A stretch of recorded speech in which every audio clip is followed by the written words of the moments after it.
Thank you so much, Marla.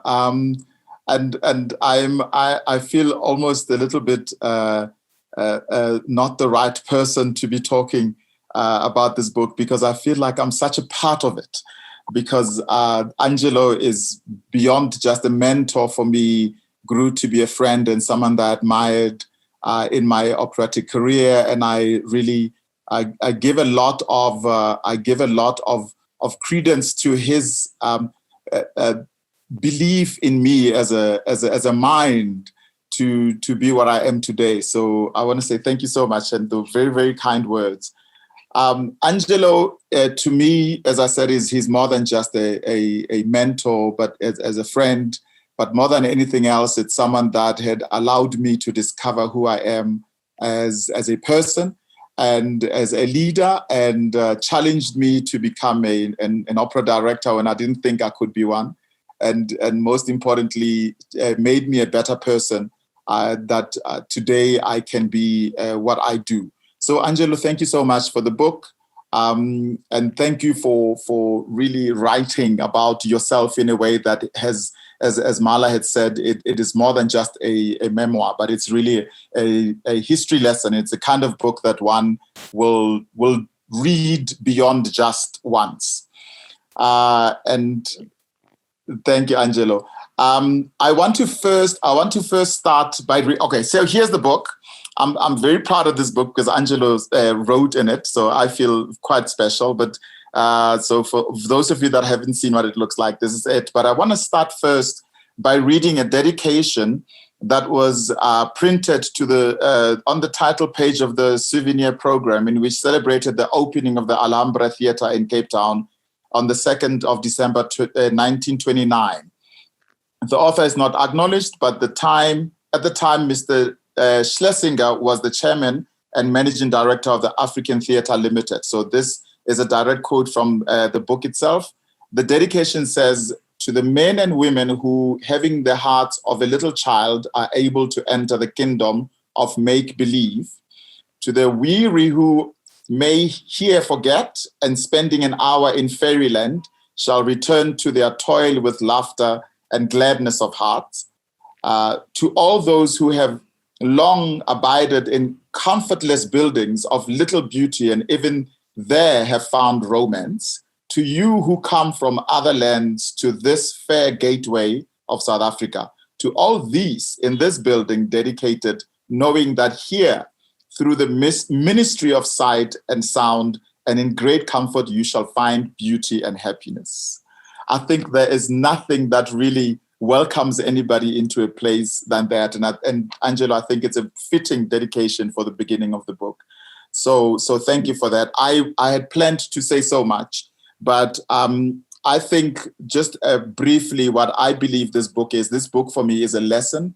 It's a lesson in the life and times of opera in South Africa beyond just Angelo. It is a lesson in South African opera history and its development, especially in Cape Town, which is possibly one of the few areas of our country that people don't know enough about the dynamic world that opera was created by different kinds of people, from prisoners of war to immigrants to touring companies.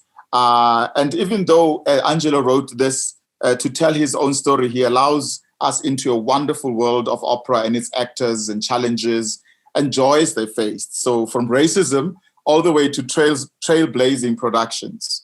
I would recommend this book mainly on what I've said, but also most importantly because it was written by a man who very bravely changed the face of opera in South Africa, and through his vision that nobody else could really see that where it was going. But right now we have more opera singers and opera directors globally than could have ever been imagined. So welcome, Angelo, and thank you so much for being here. Thank you. Thanks. And so, Angelo, my first question would be, what inspired you to eventually write this book? What inspired me to write the book? I owe the inspiration, if you like, the two muses, to lovely ladies and two great friends. One is Aviva Pelham, with whom I have had more than 50 years connection. I met her on the Alhambra stage when she was playing a pregnant fairy in a production of Falstaff, and directed her, sang with her, dined with her, shared her home. We've been to several parties together, and we linked with another and much younger lady who we call our Papageno daughter, Renette Talliard, who was the youngest female member of parliament a few years back. And she is an excellent writer. She wrote a book on the arms deal and has just completed a doctorate on the drones and all the new intelligence that is coming to the world willy-nilly. Having meals together, we started chatting because I had moved from my very large home to a very beautiful apartment, but which had much less space. And I felt that I had to throw away or discard so many wonderful volumes that I no longer had room for. In my previous home, I had shelves and shelves of opera magazines, of programs from German opera houses and so on. And now I had no room for them. And they said, well, before you throw everything away and forget everything, why don't you write a few notes? And why don't you put it in book form? And I said, I'm generally used to singing and talking and lecturing, but I don't know whether I'd make anything like a good writer because I'm not accustomed to writing. But I said, let's give it a go. And so I started writing and found that it flowed quite happily. And I kept on sending copies to the two muses who mused on my writings and encouraged me. And before I knew it, the book was written. And it didn't even take me that long, I think, to write the material for the book. Took me something like 4 months. Wow. The memory flow happened quite easily. I had lots of notebooks, I had lots of programs, I had lots of photographs that I could refer to. Then came the problem that it was, of course, too long because when I started writing everything.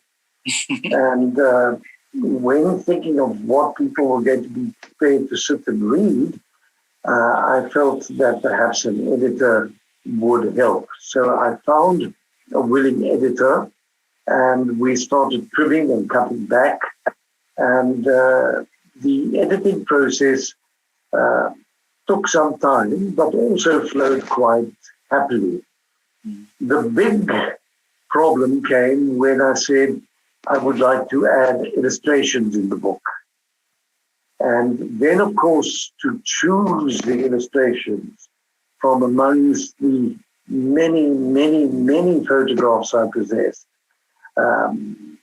meant that I had to look towards a professional helper. And Craig Coecroft, who had done the publicity programs and